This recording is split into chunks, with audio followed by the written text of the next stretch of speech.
Okay, so so we all have these survival energies we move into when our back is against the wall. You know, either when we're put in a position by extreme authority, or when somebody threatens us physically or non-physically, or we just get so overwhelmed with life in one way or another, that we fall into these sort of default behaviours. And the default behaviours that I see, there's this more kind of, and I fall into this first category, this more sheepish tendency, where in which something will happen, I'll be triggered in any number of ways, I'll find myself overwhelmed, I'll go quiet, and I retreat. And I retreat, and I want to go into something comfortable. I want to go and have a warm bath, I want to go lay down in the bed with 1,000 pillows. You know, I want to put on some nice aromas in the room and listen to gentle music. And I just need to retreat. And in those moments of retreat, the thought of communicating with anybody, and anybody, it doesn't want to happen. I've fully retreated.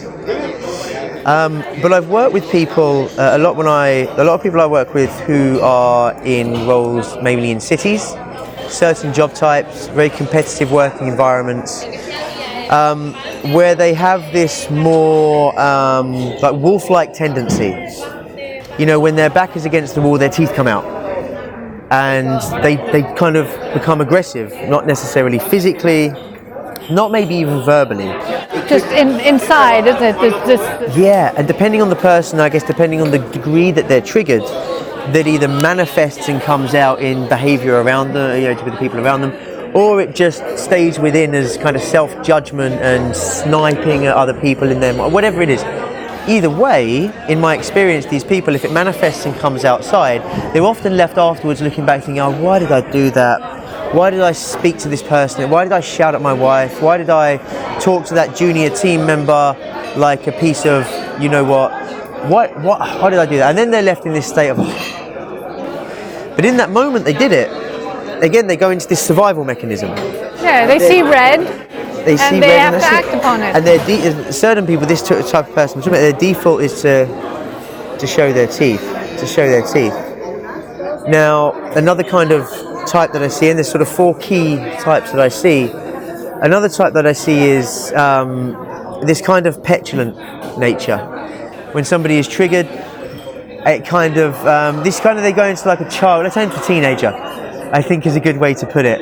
Well, screw you then. I'm not doing that. No, whatever. I've got to talk to the hand. I'm not listening. Oh, sorry about that. Felt very dismissive, just for the role play. But they kind of go into this very petulant sense of achievement. And above this, and you just... Yeah, a sense of entitlement in the moment. I shouldn't be having to deal with this. Yeah. I just shouldn't. Take your saltiness over there and stop disrupting my cosmic deliciousness. It's just a fantastic sentence. But you know, that's another mechanism. And again, when we look at like the sort of 3 mechanisms I've described so far, it's their self-protection. Yeah. First one, retreat, hide, because I don't want any more attack, and that's the only way I can protect myself is by retreating. The second one, by wearing my teeth and coming in bigger than you are, and whoa, okay, you know, I've defended myself to attack.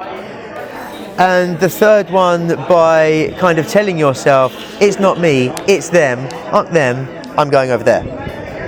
Go away, leave me alone, not interested. This kind of petulance that comes with it. You mentioned the 4th, you said there were 4. Yeah, I mean, I was going to ask you in this moment, is there's anything that because you've worked with people a lot. Yeah. And I thought it might be interesting to see if you resonate in the same space, and if, you know, maybe you could look into my mind for a moment. We know you have this power, and figure out, or have a guess maybe at maybe a 4th type of reaction in that moment.